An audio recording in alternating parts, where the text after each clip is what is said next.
All right, hey everyone, my name is Tim Peterson. I'm going to tell you today about DeSci, which stands for decentralized science, and how we think that can help solve a lot of problems for science and medicine. So just kind of about me, you know, I'm not a credentialist, but I put the credentials up here just to show that, you know, kind of what we're up against, right? With science and medicine, there's a traditional system controlled by people you all know. And I've been in the system for a long time, so just I have ways to, I think about it in new ways. I think it helps inform me. So I'm mainly today speaking about VitaDAO, which is I think is an important organization in the DeSci space, and so, but just yeah, some of my other credentials. So there's a lot of organizations in DeSci. Just at the top left is VitaDAO, but there's SciDAO, which is, deals with psychedelics. So a lot of y'all here may be interested in that. There's many other organizations. Women's Health is called VitaDAO, and many others. Definitely look into the space. It's very, very exciting. A lot of different initiatives. So what is VitaDAO? So it's a decentralized collective or funding research and drug discovery, particularly on the commercialization of research. So making therapies and diagnostics.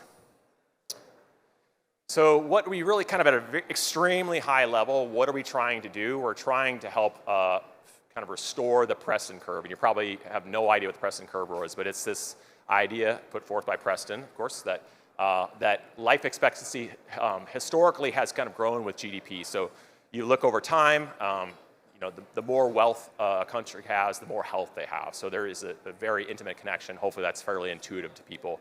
But kind of the curve is flattened out. So the year 2012, where this kind of the latest data, you can see the curve has flattened out. And we're with VitaDAO and other DeSci organizations, we're helping to kind of hopefully restore the curve. And we're we're an organization based on cryptocurrency, as you can imagine. So that's where we think we can use that in interesting ways, and I'll go through that throughout the presentation.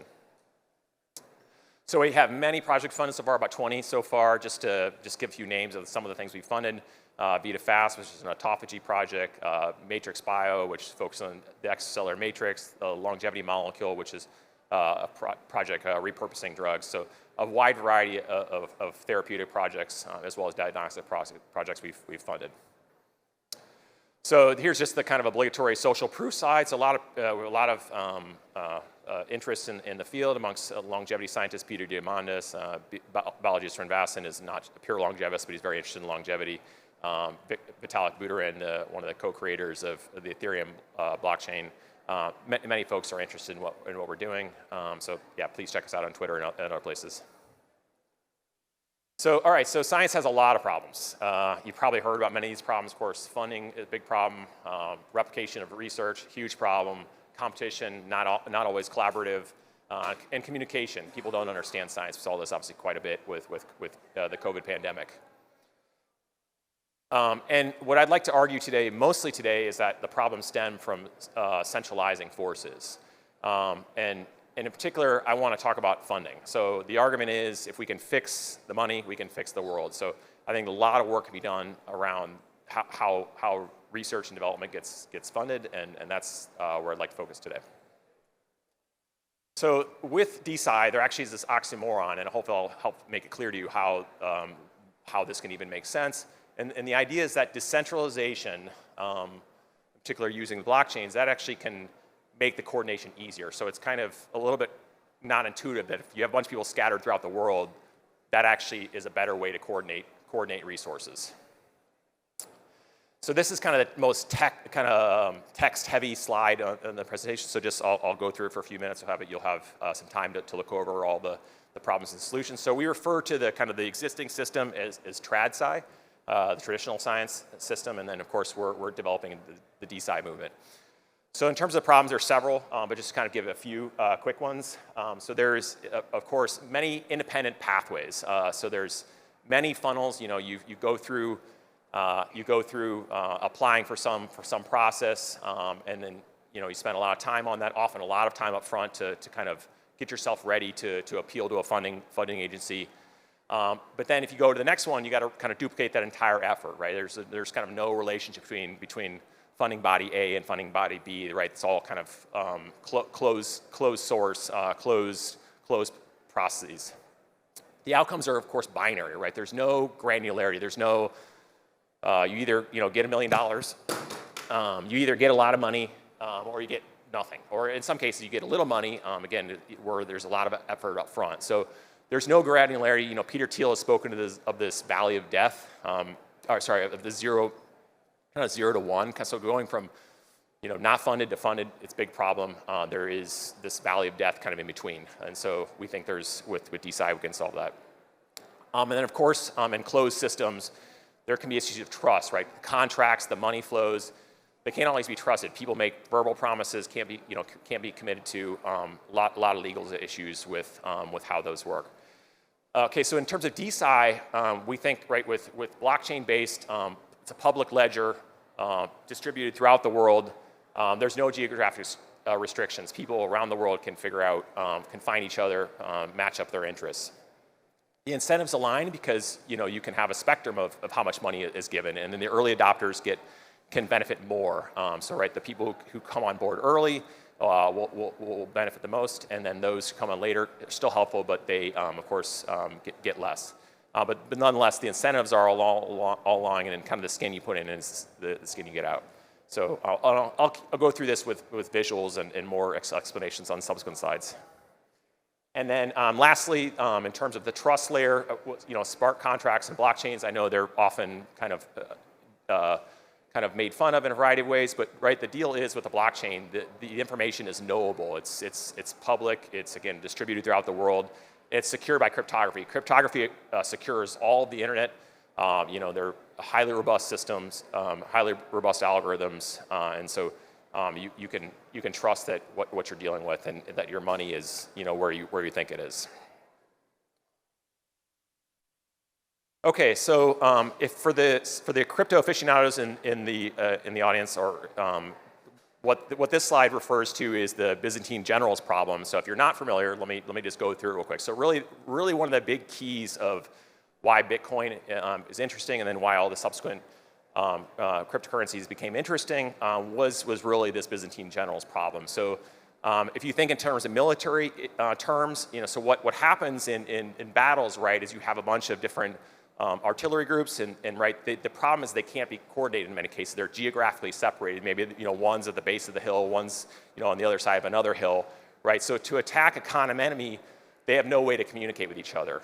And so what the blockchain solved was that, right, you basically have a bunch of people, or a bunch of computers that basically validate the individual messages, transactions of money, so there can be consensus around whether or not money should flow from A to B. So there's that coordination, particularly around communicating between internet computers, and that allows for a kind of a coordinated solution. So in terms of military terms, of course, that can lead to taking down the enemy. So I'll go through this in more kind of science and terms that make sense to funding and agents, to funding and DeSci and science and medicine.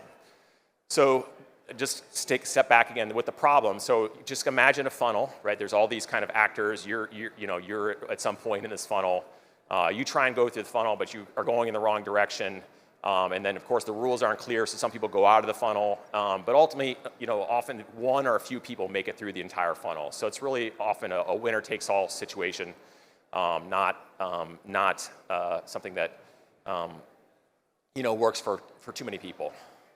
But then the problem is worse, right? Because there's all these different funnels, and you go through one and you lose, and you try and go through another. It takes tons of effort to go through another, and you are just kind of bouncing around, forever, and hoping to kind of win the lottery. So what blockchains help solve is that everyone has the same accounting system, right? The blockchain is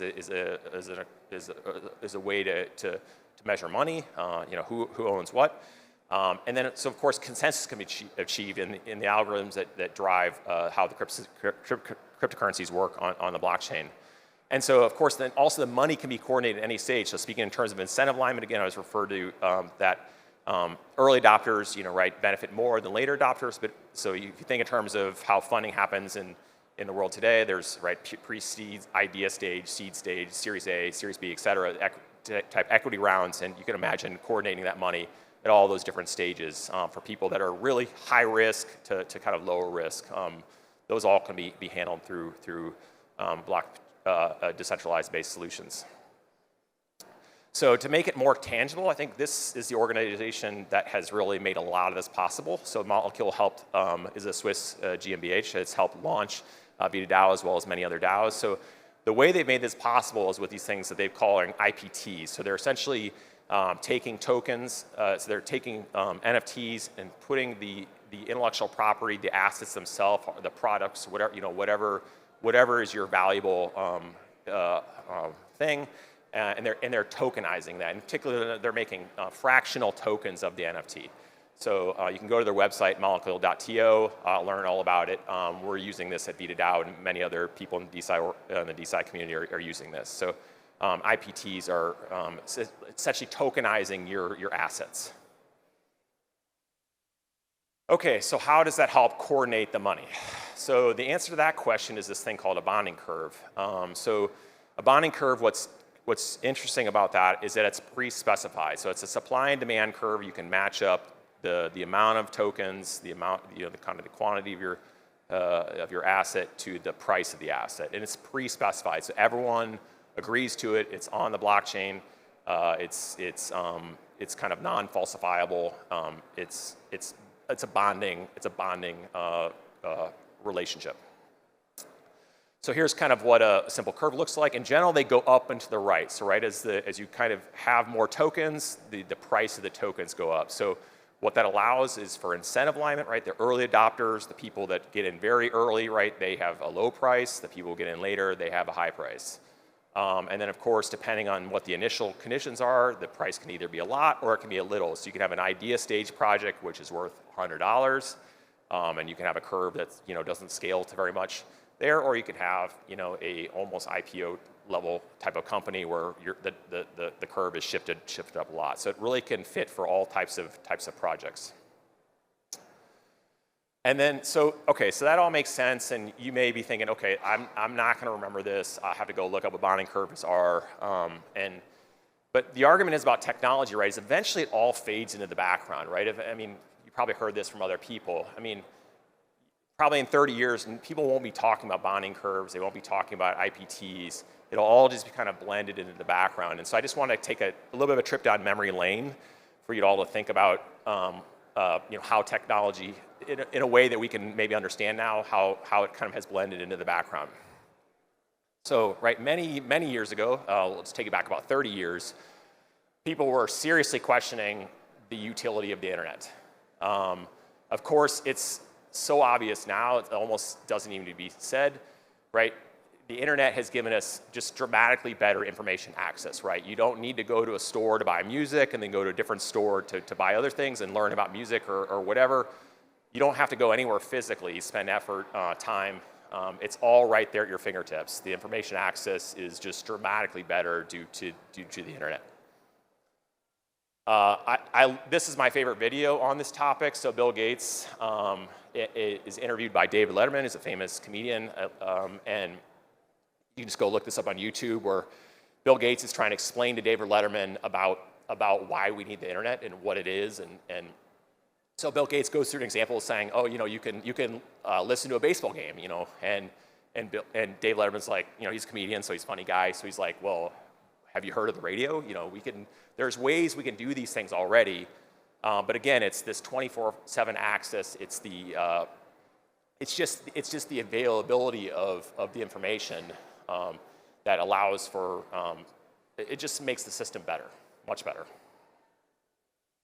And I think the same things we're still here with crypto, right? Of course, there's been all these scams, and that was true of the internet. Back in the day, there was chat rooms and things that were very unsavory, and so we're fighting this these kind of the early negative narratives, but I really think this is a transformative thing for people to be thinking about if they're interested in funding what they're trying to do. So why would crypto help fix this?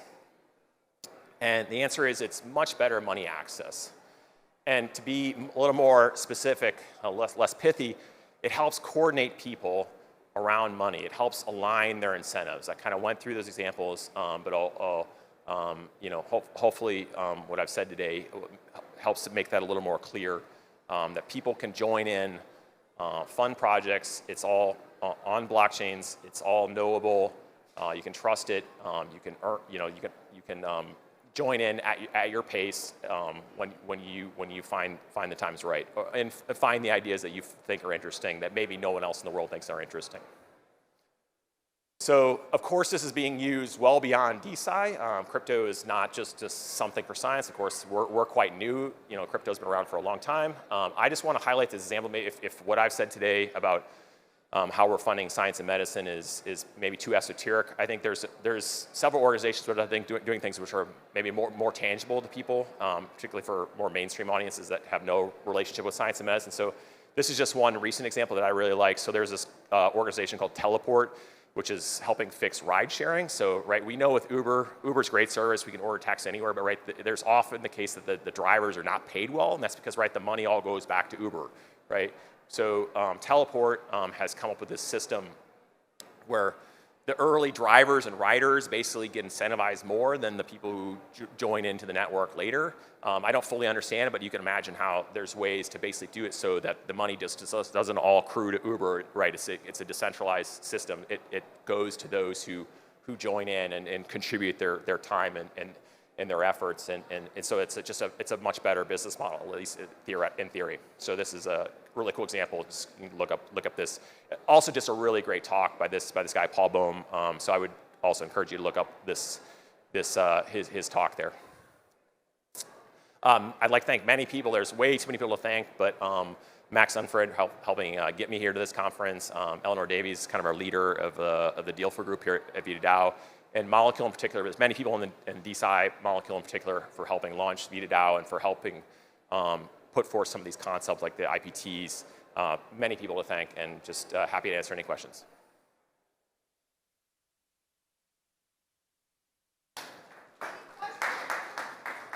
Hi. Any questions? Going once, going twice. What's your favorite meal? That's my question.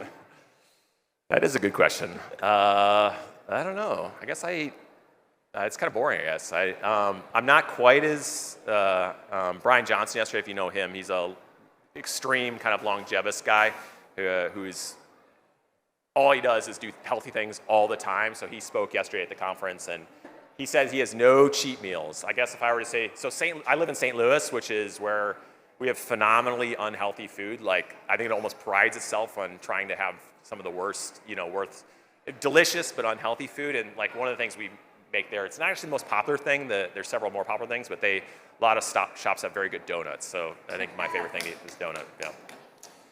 Hi. And I have young kids, so they of course want donuts all the time. So yeah. Hi, I'm curious. So I know the DAO model. Like, I love the idea of it, but I haven't heard of any real success stories. Do you know of any places where it's worked so far? Because there's a lot of obstacles on the way. Yeah, it was a question like, are we actually up and running? Is basically, or is this whether all just with yours state? or any of the DAO models that you know. Yeah, so we have launched a bunch of projects. One is called VitaFast, which is one where there is a token available. The market cap's actually surprisingly healthy for how early stage the project is. We've launched, so I think kind of one following along with this example that I've said. The idea is to launch a larger batch soon.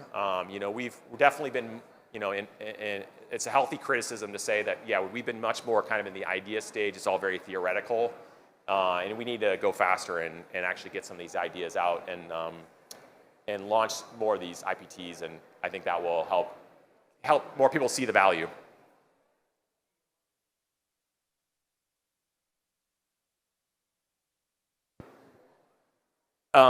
So the question is, like, beyond money, how are we measuring success?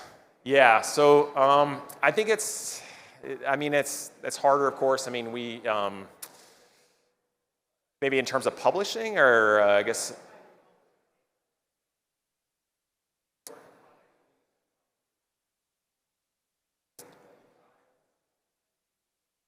Yeah, so we have, one of our project is we're working towards a clinical trial. VitaDAO is a little over 2.5 years old. Yeah, admittedly gone a little slow, but I mean, clinical trials, right, take a lot of work, a lot more, a decent amount of money. So I think the short answer is just takes time, and yes, we have been a little slow. In terms of publishing, we have this organization, so we're trying to, particularly funding and publishing, right, they're very intimately related, right? Getting the research and then funding the research is very intimately related, and there's actually few organizations that actually do that well. I mean, the NIH, which is the main government body that does that here in the United States, they do a pretty good job of kind of making sure the publishing and the money they give kind of tie together. We have a somewhat of a similar idea where we're essentially doing. We're voting on preprints. If you're not familiar with preprints, those are papers that basically have not gone through peer review yet, but they're nonetheless out in the wild on the internet. So the argument is we want to have our community vote on these papers instead of the journals, help vet the work, and then from there, the ones that we think are the most commercializable, to put those through our funding funnel to actually fund them to convert the research into, hopefully therapies in the future. So we're trying to integrate the publishing and the funding through that mechanism. And the name of that initiative is called the Longevist. It's online. You can look that up.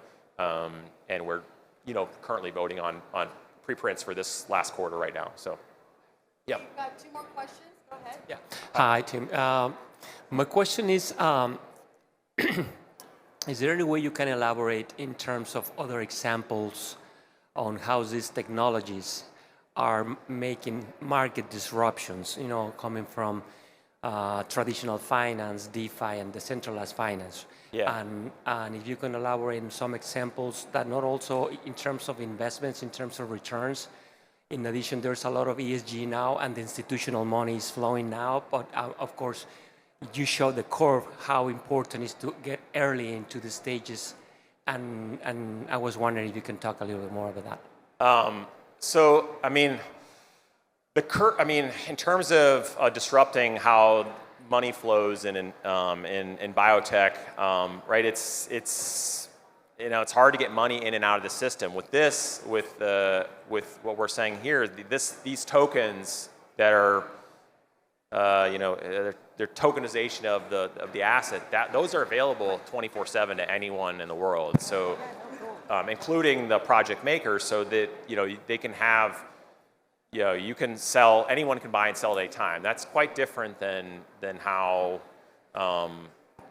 how things work right now, right? Where it's you invest and people are locked in for many years. I mean, of course, we can engineer lock-ins too, but those again would all be agreed to up front. To make the curve and to make the smart contract. So I think the way it's going to be disruptive is probably more on the earlier end, where some people may say, oh, this is a good idea, or just doesn't have enough preliminary data, whereas other people are saying, oh, I love this idea. And so you can imagine market caps that are quite high that would then generate interest. If you have a very early project which has a market cap of $100 million, people would start to say, well, how is that the case?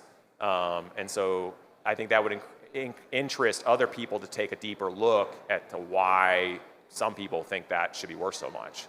So currently, there's no way. I mean, currently the way deals work is it's very.